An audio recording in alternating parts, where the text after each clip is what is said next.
comment prendre des bonnes décisions? Encore faut-il prendre une décision, parce que finalement c'est dans les décisions qu'on va prendre aujourd'hui qu'on va donner forme à notre futur.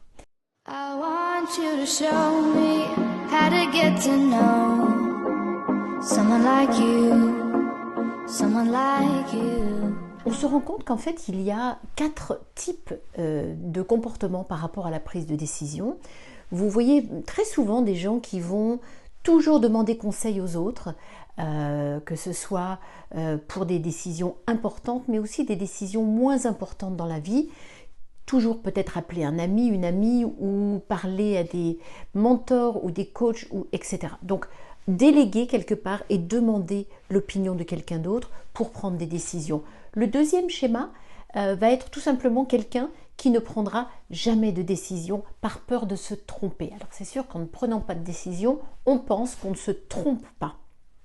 La troisième catégorie, je dirais, ça sera les personnes qui vont laisser les autres prendre la décision pour se donner de l'espace et mettre la responsabilité sur les autres si cette décision n'a pas été la bonne et ne les a pas menés dans la direction qui allait fonctionner. Donc la quatrième, évidemment, c'est quelqu'un qui assume sa vie et qui va prendre ses décisions. Ce qui est important quand même, c'est que il est très clair que si vous ne prenez pas les décisions, eh bien les autres vont les prendre à votre place.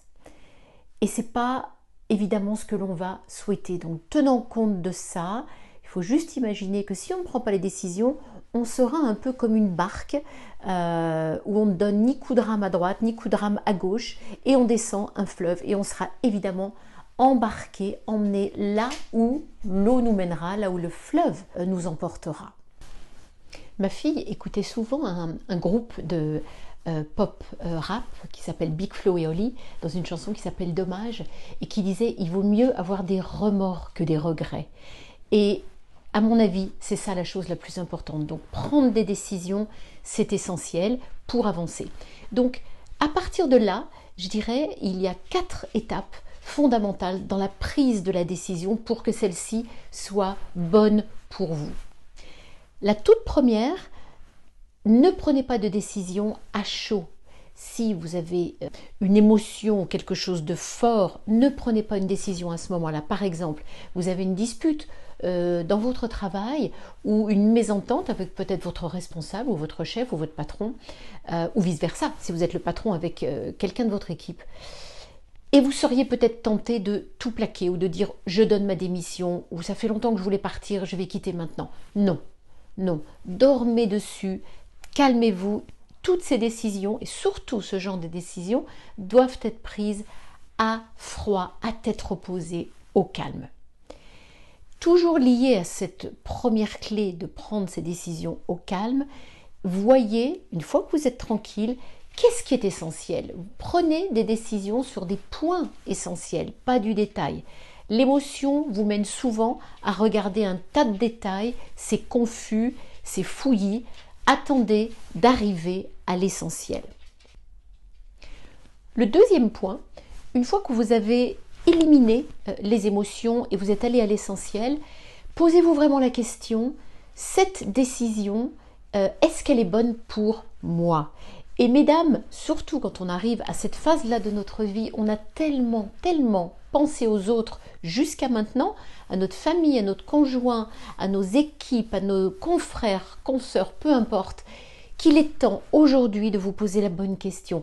Est-ce que ceci est bon pour moi? Vous avez un week-end, on vous propose de partir, vous avez pas mal de routes à faire. De l'autre côté, vous pourriez rester chez vous et peut-être vous mettre à peindre ou lire un bon bouquin. Prenez la décision en vous disant qu'est-ce qui est bon pour moi à ce moment précis. Et surtout pas commencer à vous dire tiens mes amis m'attendent ou j'ai déjà dit non la dernière fois ou bien pour telle ou telle raison je dois emmener ma fille par exemple et ça fait tellement longtemps qu'elle veut y aller. Non, posez-vous la bonne question. Est-ce que c'est bon pour moi? Après, vous allez voir si c'est bon pour votre entourage et pour votre écosystème.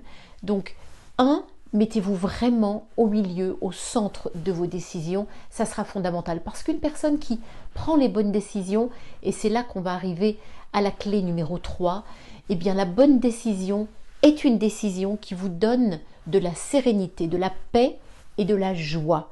Donc allez là où vous ressentez de la joie et de la paix. À partir du moment où telle ou telle décision va vous donner cette joie et cette paix, il est clair que vous serez bien plus agréable avec les gens de votre entourage, vous serez bien plus équilibré et donc vous serez à même de pouvoir donner beaucoup plus aux personnes tout autour de vous, que ce soit votre famille, que ce soit votre conjoint ou vos amis. Et enfin, le 4e point, laissez votre intuition vous guider. L'intuition, vous devez apprendre à l'écouter en fait, et vous allez le faire petit à petit. Le plus vous laissez de l'espace à l'intuition, le plus vous allez vous rendre compte que vous savez quelle est la bonne décision. Moi, très souvent, je mets tout simplement ma main sur mon cœur et je me pose la question. Est-ce qu'il est bon que je fasse ça plutôt que ça? Et je ressens la réponse. Ça, pour moi, c'est essentiel d'apprendre à le faire une fois qu'on a trié tous les autres éléments comme nous venons de le faire. Donc, la première chose, pas dans l'émotion et aller à l'essentiel. Le 2e point, est-ce que c'est bon pour vous? 3e point, est-ce que ça vous donne de la paix et de la joie? 4e, qu'est-ce que votre intuition vous dira à ce moment précis? Dans tous les cas, la clé de tout ça, c'est qu'il faut avancer. C'est en avançant que vous verrez votre chemin se développer devant vous. Vous ne pouvez pas savoir ce qui va se passer et quelles vont être les conséquences de vos décisions. Par contre, vous devez commencer à faire ce premier pas pour petit à petit voir la suite. Donc, passez, soyez dans l'action et dans tous les cas, et ça c'est fondamental, n'ayez pas peur de l'échec. L'échec, franchement, c'est pas grave. Les plus grands de ce monde ont déjà eu des tonnes d'échecs. C'est ça qui leur a donné justement une correction de parcours. C'est ça qui les a aidés à grandir, à se reconcentrer sur certaines choses, etc. Ne craignez pas l'échec. L'important, c'est tomber, mais remonter vite. C'est tout. Donc, n'ayez pas peur de l'échec et surtout, avancez. Et ainsi, vous avez maintenant les clés pour prendre les bonnes décisions dans votre vie. Alors, abonnez-vous à ma chaîne si vous voulez donc être prévenu pour les prochaines vidéos que je sortirai. Et n'hésitez pas à me laisser un petit commentaire ou allez voir mon site si vous le souhaitez. Donc je vous dis à très très bientôt. J'ai plein de commentaires sous cette vidéo et de petites informations. Allez jeter un petit coup d'œil et je vous dis à très très vite et prenez les bonnes décisions. Au revoir. Someone like you, someone like you. I want you to know me, 'cause I know then you'll see we can be true, we can be true. I want you to see what I see in us, something so real, something so real. I want you to see that this is a love that we both feel.